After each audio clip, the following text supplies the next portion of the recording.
বলিউড ইন্ডাস্ট্রিতে এমন অনেক অভিনেতা কিংবা অভিনেত্রীর আগমন হয়েছে যারা একটি বা দুটি সিনেমা করেই প্রচুর খ্যাতি পেয়েছেন, কিন্তু সেই খ্যাতি ধরে রাখতে ব্যর্থ হয়েছেন। একসময় জনপ্রিয়তার শিখরে উঠে গেলেও পরবর্তী দিনে তাদের আর কেউ খোঁজ রাখেনি। এমনই একজন অভিনেত্রী হলেন পূজা দাদওয়াল, যিনি একসময় সলমান খানের নায়িকা ছিলেন, কিন্তু আজ তার যে অবস্থা হয়েছে জানলে শিউরে উঠবেন। পূজা 1995 সালে সলমান খানের সঙ্গে বীরগতি ছবিতে অভিনয় করেছিলেন। তখন তার বয়স ছিল মাত্র 17 বছর। তবে এই ছবিটি ভালো চলেনি, বরং সুপার ফ্লপ হয়েছিল বলা চলে। তাই পূজা এরপর সিনেমা ছেড়ে সিরিয়াল করতে শুরু করেন। 1999 সালে তিনি আশিকি নামের একটি সিরিয়ালে অভিনয় করেছিলেন।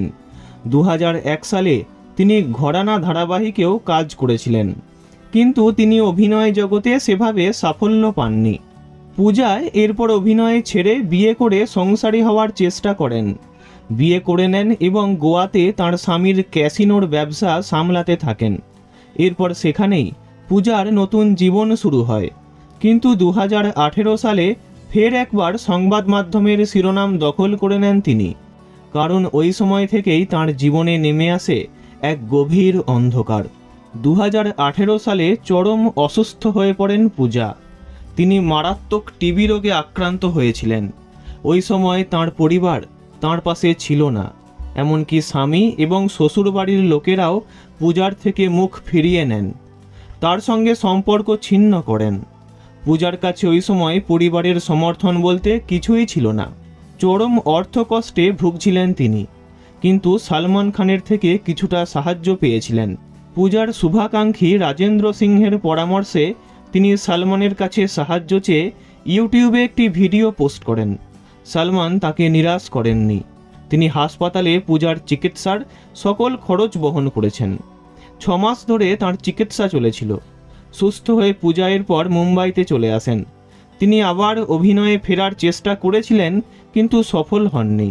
পূজা এরপর বাধ্য হয়ে জীবন ধারণের জন্য হোম ডেলিভারির ব্যবসা শুরু করেন।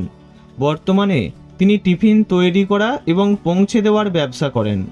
এভাবেই তিনি দিন কাটান। পূজা বর্তমানে মুম্বাইয়ের একটি বস্তিতে বসবাস করছেন। এক সময়ের সলমানের নায়িকা আজ হোম ডেলিভারির ব্যবসা করে বস্তিতে থেকে কোনো রকমে দিন কাটাচ্ছেন। বলিউড সত্যিই সবার জন্য রূপকথার সাম্রাজ্য নয়। ভিডিওটি ভালো লাগলে লাইক করবেন, অন্য কারোর বিষয়ে জানতে কমেন্ট করবেন, আর এমনই সব ভিডিও পেতে চ্যানেলটি অবশ্যই সাবস্ক্রাইব করবেন। ধন্যবাদ।